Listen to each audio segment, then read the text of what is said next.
At the dawn of the industrial age, the power of the machine granted us a great abundance. But despite our prosperity, we desired more, and our greed became bloodshed. War raged for decades, fouling the air and poisoning the land. The light of our achievements faded. From the darkness arose the disciplined conquerors of the Geisha Empire. The Anglian Republic, marauders of the frozen ruins. The proud desert warriors of the Arashi League. The vigilant order of Chaladon, guardians of the natural world. The ruthless operators of the mercantile guilds. And the forgotten nobility of the Fjord baronies. Now, at the crossroads of a new age, we must once again choose our destiny. After centuries of darkness, the spark of mankind flickers once more.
Welcome aboard, Cadet.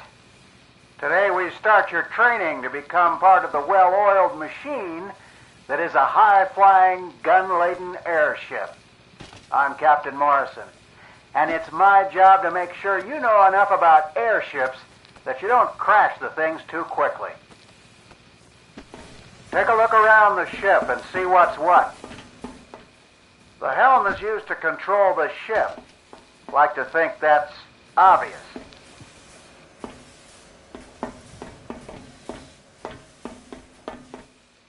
The front guns are the main armament on this ship, and the gun selection can change its role in combat. You should experiment to find out the most effective loadouts.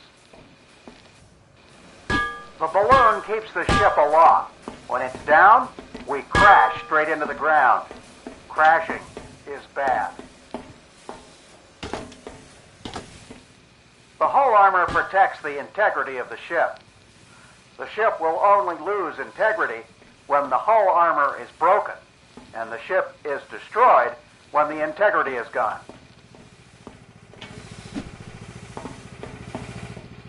Engines enable the ship to move forward, backward, and turn. Damaged and destroyed engines will reduce the ship's mobility.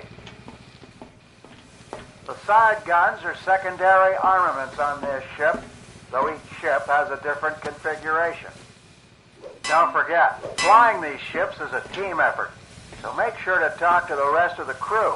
Maybe then they won't throw you overboard 5 minutes into your first engagement.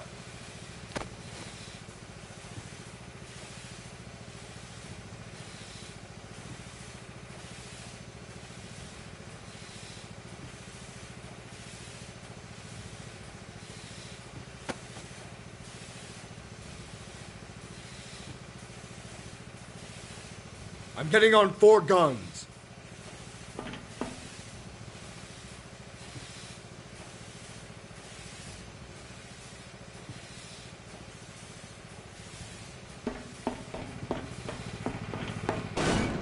Now, each of your tools works a bit differently.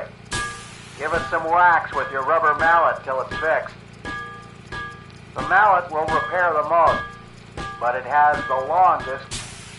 For as much as these things break down, it's a small miracle of engineering that they're so easy to repair. Otherwise, we'd have a lot more dead boats littering the trade routes. Do it once more with the spanner wrench. The spanner repairs the least, but it's the fastest. No. Wait till the cool down finishes before hitting it. Seems you got the hang of repairing parts. However, things are different if the component breaks completely. Let me just jam this wrench in this gear chain here and... there we go. Move to that side engine, switch back to the rubber mallet, and hit it till it's fixed. There's no cool down when rebuilding, so just bash it until it works again. While it's great at repairing, the mallet is terrible at rebuilding. If there are several parts broke at once, prioritizing is an important skill. It takes experience to perfect it, but a good rule of thumb is to prioritize the hull. Can't fix anything if you're dead. One last time, now with the spanner wrench. Spanner is the best tool for rebuilding. Good. Now, moving on to fire tools, because the term blaze of glory can frequently and literally be applied to airships. You've got an extinguisher and chem spray. The first will completely put out a fire. The second will put out a little and prevent more fire from catching on that part for a while. Let's start off with the extinguisher.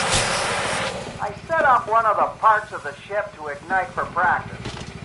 Let me just spark it.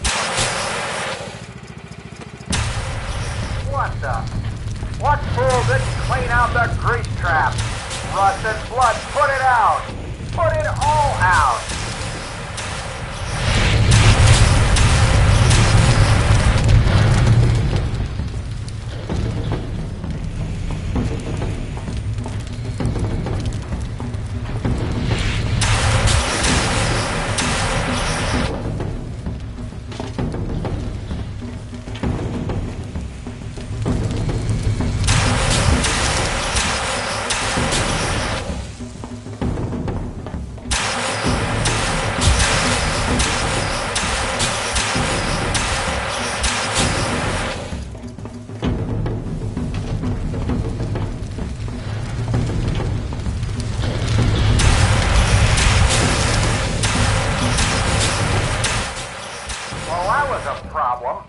At least you kept the whole ship from going up. Switch to the chem spray. Now's a good time to teach you about preventing fire. Let's have you fireproof all the guns.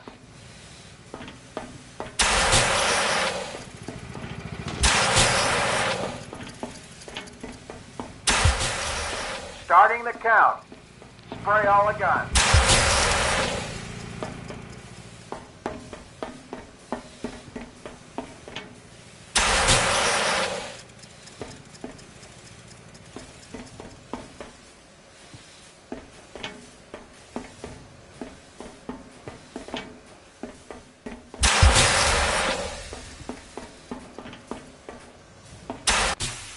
All right, the last bit of equipment you'll need to know about is the buff hammer. Grab the hammer and head to the hull.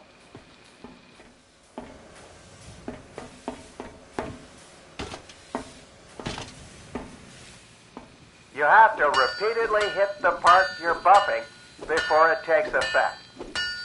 While the buff is active, it does different things for different parts, but every part gets a boost to health.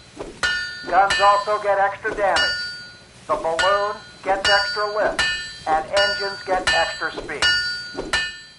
Every engineer has to be light on their feet. Engineers can use stamina to move around the ship faster and jump higher. Now, for the last thing every engineer needs to know, how to shoot.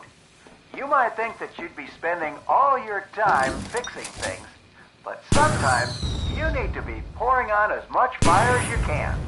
And when that happens, you need to know how to do it right. Head upstairs and get on the Gatling gun.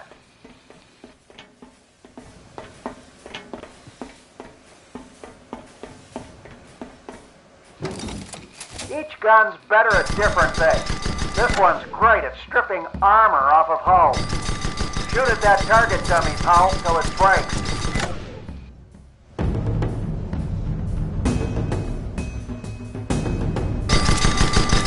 Now that the armor's gone, you need to kill it with an explosive weapon.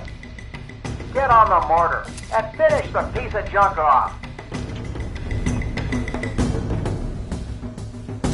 Blow it out of the sky.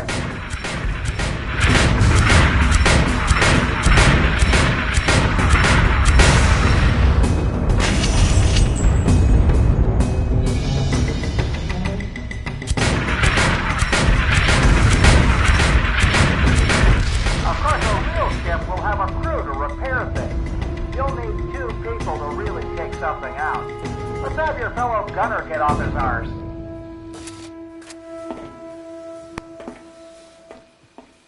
Going to get on the Gatling gun to strip the next target's armor. Wait till the armor's down to hit it with the mortar. Ready? Wait for him to drop the armor.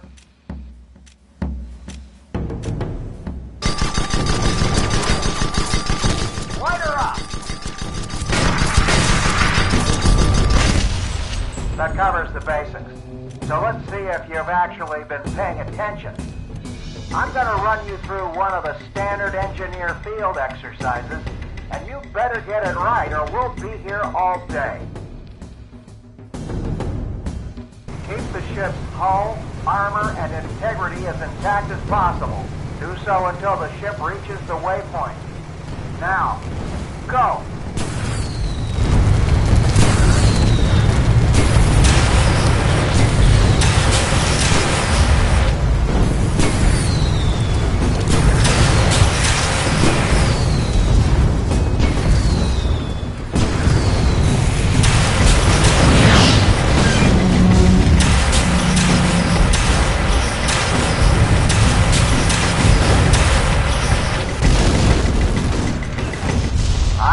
Better, a lot better. I'd recommend doing it again, but we need to move on.